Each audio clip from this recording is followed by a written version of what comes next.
Hey guys, Kevin Cage back with another cryptocurrency update. Welcome to the channel. You know the deal, like and sub if you like what you see, and let's get right into the information today. One take, uncut. I'll keep this brief. So Crypto Penny sharing this. Now keep in mind this post is from last year, but it still applies, so I wanted to share this because it resurfaced. So again, if Ripple's primary target is larger payments, ideally that's the goal of them. Obviously they've made it extensively known that they want the price of XRP to increase because it'll help their company as well. For banks, financial institutions, etc., then the price of XRP must go higher, a lot higher, and especially to accommodate for large value payments moving over and via XRP, because if it's large payments and there's not enough liquidity in the system, they're going to have massive slippage costs. It's not going to offer the savings to their clients that was promised. There's going to be tons of issues.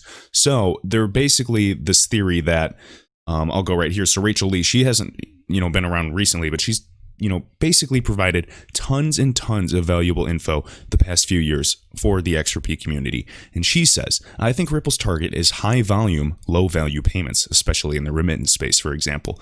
Now, they cannot handle large banks or high value, which is why R3 and others will handle those. Ripple was built for coil and remittances. So kind of, the basics, setting up the infrastructure for the Internet of Value. And then XRP will go much higher, but on the back of R3, Hyperledger, Quorum. Now, these are kind of the world's biggest groups, smart contracts, different, verticals, public, private. I've gone over this 1,000 times. So right here, I agree with this. Basically, Ripple's initial entry target, high volume, low value. And then as they grow up, and they'll be the catalyst for, XRP's necessary price increase to handle larger bank transactions. And I wholeheartedly agree. Now, keep in mind, they're, a large transaction. In some groups, a micro payment is still considered anything under 10,000 US dollars. That's insane. So let's just assume, 3 million, 50 million, they're, larger payments for these groups.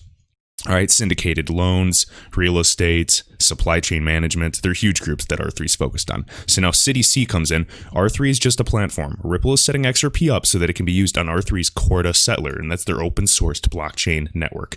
Now, by increasing the price. So R3 is not creating utility for XRP. It creates an opportunity where XRP's utility can be used. Exactly. This person, how to merge XRP and R3? Well, again, R3 is the consortium, and they have the open source blockchain platform called Corda. They don't, they said it's different blockchains, false. So right here. And then XNEO comes in, and again, business area separation of Ripple and R3. Now, this is literally the establishment of joint venture with US R3. Look at this. Ripple and R3 document right by us from SBI Holdings, or SBI Group, I should say, one of the original investors of Ripple, and they're in tight, control of both groups. So it's basically for them. So as I've already said, look at this. I didn't even look at this yet, and I've seen this document, 100 times. Syndicated loans, trade finance, commodities, repo trading, crowdfunding, cross-border trade, healthcare, real estate.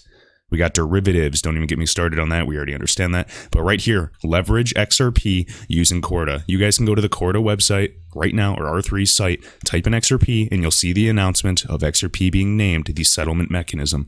Now, they said they can settle in other digital assets, but strangely enough, XRP is the only asset to be named. And I know a lot of you know this, so I just wanted to, emphasize that, and we'll move on to the next piece. Right here, roses on the moon. Refundo announces IRS and state income tax refunds in XRP. So fun fact, they announced again, you can get your tax refunds in Bitcoin Cash, Ethereum, and XRP. Cool to see that. No surprise there. Next, XNEO. So again, this is something to consider as well. So people are questioning, obviously, the moon scenario that David Schwartz said multiple times is, after we're getting some significant volume and activity on the ledger, ideally, we'd want banks to take note and FIs to take note and corporations to see that as XRP is slow and steadily increasing, they would actually hold it as an investment asset for various reasons, not only to appreciate in value. And he said this, and of course, if you guys pay attention to XRP chats or, David Schwartz back in the day on Reddit or even on Twitter a little bit today, he was way more active back in the day because they didn't have to be as careful of what they said. The XRP community wasn't that big, but now everybody's just, taking everything they say and just sharing it and broadcasting it. Sometimes it may be out of context, but this is just straight fact. So right here, I've seen David Schwartz and other Ripple employees mention that financial institutions and banks holding XRP would be the end goal. And exactly, that is the moon scenario that a lot of you hope for.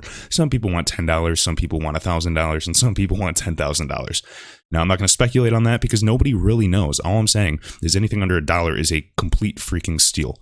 So right here, they would do this. Why would banks actually custody and hold the asset themselves? Well, they would do this to save on the spread, since in a normal on-demand liquidity transaction, you pay the spread 2 separate times. Now, if you have one pile of XRP, instead of holding a basket of various fiat currencies in your Vostro account. So you don't need the pre-funded accounts. Instead of holding, 13 different currencies of, $1 billion, let's just say, for example, I don't know the true ratio, you could hold, $100 million in XRP, and they can act as any currency. Hopefully that makes sense. Next, XRP Crypto Wolf, Singapore. And again, on a daily basis, we're talking about Singapore. They're a fintech hub, up and coming, regulations there with it. They're really leading the way throughout Asia and the rest of the world for blockchain tech and fintech. So Singapore announced new AML and CTF rules for crypto businesses, so they're now FATF ready. Singapore's newly enacted Payment Services Act provides the country with a flexible regulatory framework for cryptocurrency exchanges, businesses, and payments industry. And again, for those of you that do not know, as we can see here, just kind of talking about digital payment token services specifically. And then again, we already know AML, anti-money laundering. We know, CTF, counter-terrorist financing. There's a bunch of different, acronyms, KYC, know your customer. All of these things are very common. A lot of people are concerned about exchanges. Oh, they took my ID, so now they have my ID. I have to report to the IRS. Yeah, report to the IRS. Don't hide any funds, guys. It's not worth it. If you get caught, they're going to hit you so hard in the future, it's not even worth it. Pay your taxes. And to finish things off with an interesting tweet. So Cyflux, I really liked what he said here. Current XRP price is based off of an unregulated market, based off a structure that does not work for this completely new asset class. Agreed. Hidden liquidity corridors, so many variables with so much bullish news. Yet you think XRP will fail? Current price does not reflect how bullish I am.